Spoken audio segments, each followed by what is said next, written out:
Hello guys, what's up and welcome back to my channel. In this video I will show you an amazing trick that will amaze you, that what is this, to find a history of your layer in Adobe Photoshop.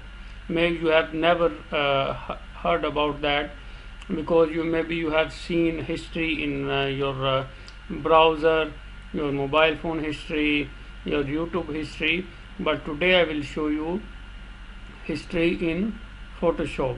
It's a very amazing thing that you must know in Adobe Photoshop. So let's start. How to find history and how it works, I will show you.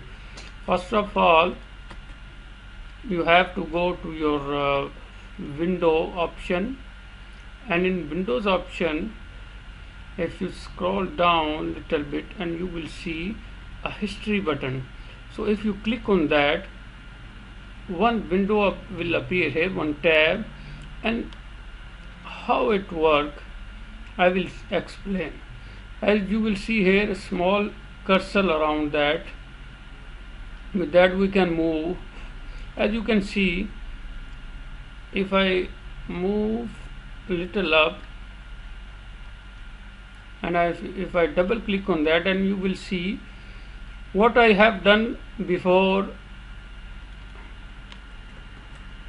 If I press Ctrl Z, and you will see what is my layers look like in the end, but how it was on from the starting.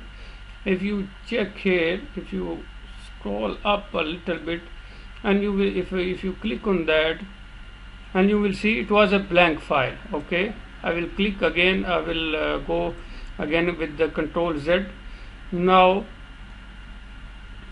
if you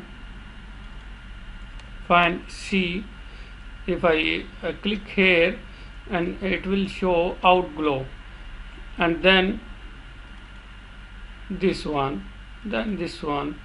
And what I was doing from the starting, when I was created this this layer, so it is showing history from the starting.